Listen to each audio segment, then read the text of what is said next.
Dans un tribunal, beaucoup de choses peuvent arriver. Des gens pleurent, d'autres se disputent, et parfois, certains applaudissent même lorsqu'un accusé est déclaré non coupable. Mais s'il y a bien une chose qui n'est pas censée se produire dans une salle d'audience, c'est la mort. Et pourtant, au fil de l'histoire judiciaire, plusieurs décès absolument bouleversants se sont produits en plein tribunal. Ce sont précisément ces affaires que nous allons vous raconter aujourd'hui. Alors restez avec nous jusqu'au bout. Commençons par l'affaire choquante de Sial Angilo. Nous sommes le 21 avril 2014. Sial Angilo, alors âgé de seulement 25 ans, est jugé devant un tribunal pénal de Salt Lake City. Il est accusé, en tant que membre du gang des Crips, d'avoir braqué plusieurs magasins lorsqu'il était encore adolescent, et d'avoir grièvement blessé une personne au cours de ses attaques. Au départ, le procès se déroule de manière tout à fait normale. Mais lorsqu'un autre membre du gang est appelé à témoigner, l'impensable se produit. Sial se lève soudainement et fonce vers le témoin, un stylo à la main. D'un geste brusque, il se jette sur lui et tente de le poignarder.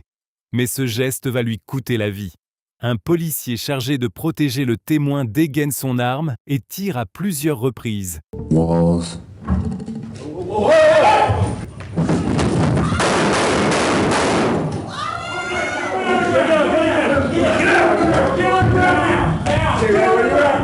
Sial Angilo est immédiatement transporté à l'hôpital, mais il succombe rapidement à ses blessures.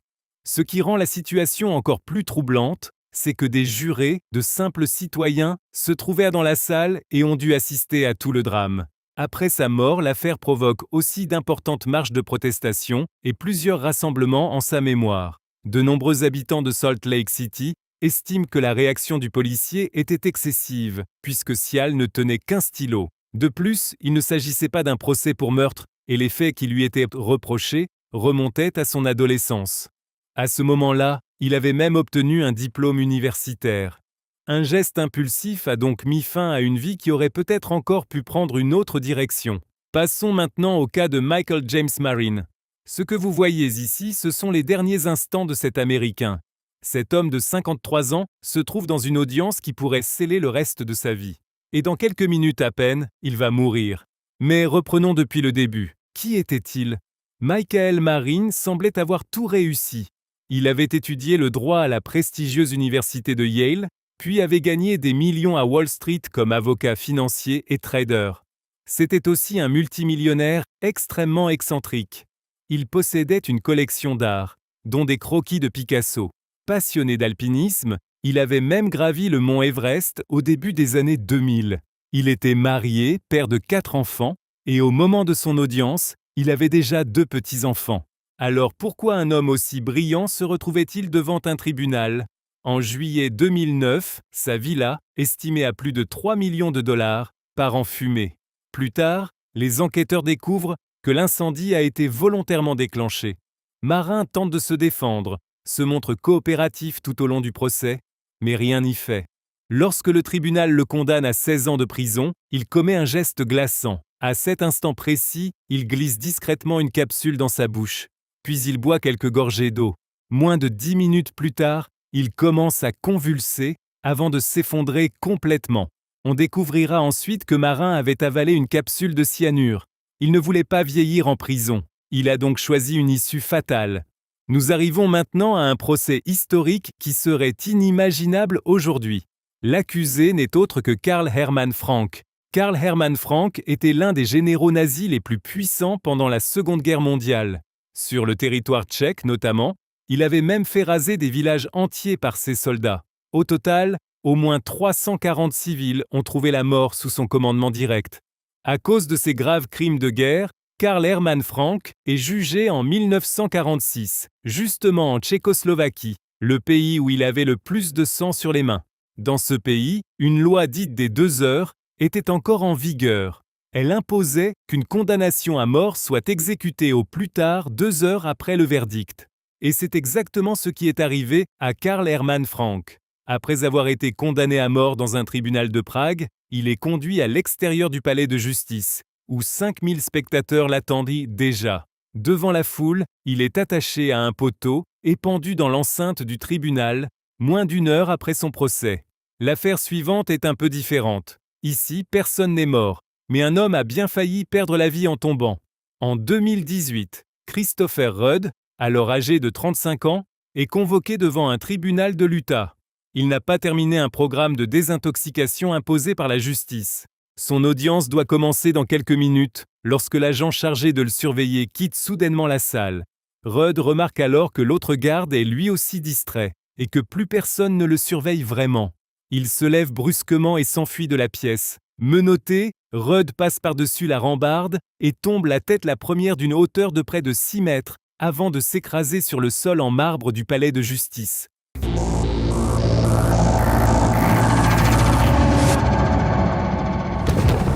Plusieurs hommes se précipitent immédiatement vers lui. Les caméras de sécurité du rez-de-chaussée ont même filmé un agent du tribunal qui tente d'amortir sa chute. Et cette chute est loin d'être anodine. Rudd s'en sort avec une jambe cassée, une fracture du coccyx et une fracture du crâne. Il a eu une chance incroyable de ne pas finir paralysé, ou même mort. Dans l'affaire suivante, d'autres innocents vont perdre la vie. Au cœur de cette histoire se trouve Brian Nichols. Autrefois, c'était un jeune homme tout à fait ordinaire d'Atlanta. Il rêvait de réussite, mais il finit par s'attirer de sérieux ennuis avec la justice. En 2004, il est accusé d'avoir violé son ex-petite amie. Une accusation qu'il nie, mais qui va bouleverser sa vie à jamais. Le matin du 11 mars 2005, Nichols doit comparaître au tribunal du comté de Fulton pour la sélection du jury dans son procès pour viol. Vêtu d'une chemise blanche et d'un pantalon bleu, il est escorté par l'adjointe du shérif Cynthia Hall jusqu'à une cellule d'attente près de la salle d'audience. Mais ce qui se passe ensuite va choquer tout le pays. À l'intérieur de la cellule, Nichols parvient d'une manière ou d'une autre à maîtriser Cynthia Hall. Il la frappe violemment, s'empare de son arme de service et la laisse inconsciente. Puis, il utilise une partie des vêtements de sa victime pour se dissimuler et se glisse dans la salle d'audience, avec l'intention de tuer.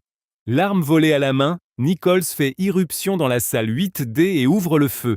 Il abat le juge Roland Barnes et la sténographe judiciaire Julie-Anne Brando.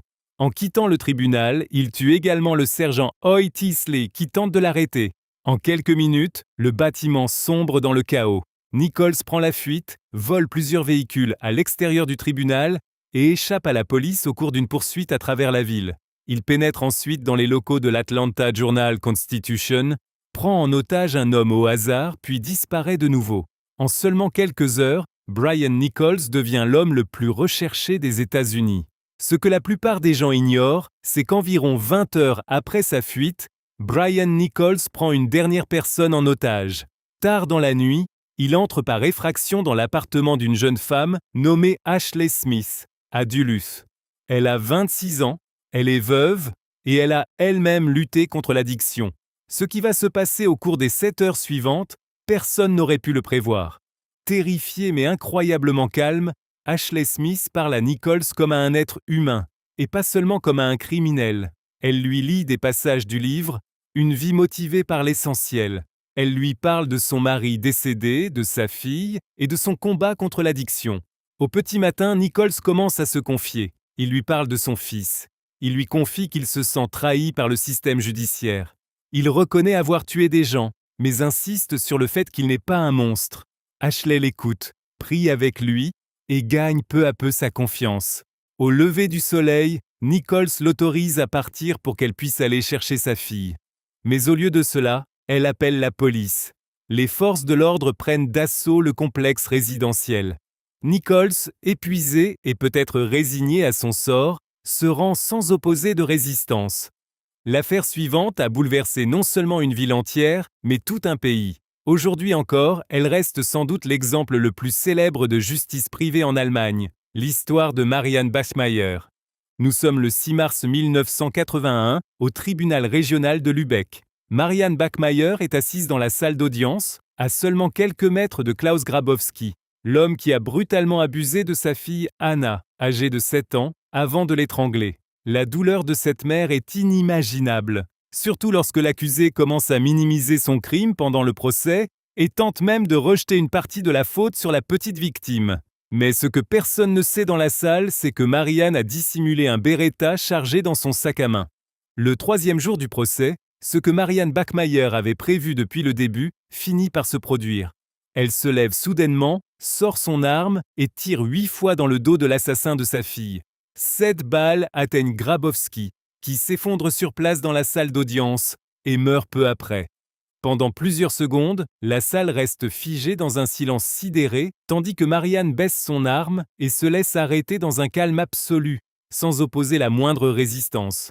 Quelque temps plus tard, Bachmeier est condamnée à 6 ans de prison, mais elle est libérée au bout de seulement 3 ans. Après cela, elle s'installe au Nigeria, puis en Sicile, tout en restant présente dans les médias allemands, car les journalistes continuent de l'interviewer. Mais à seulement 46 ans, elle meurt d'un cancer du pancréas. Et vous, laquelle de ces affaires vous a le plus choqué? Et que pensez-vous du geste de Marianne Bachmeier? Écrivez votre avis dans les commentaires. Et si ce genre d'histoire vous intéresse, pensez à vous abonner pour ne pas manquer les prochaines vidéos. À très bientôt.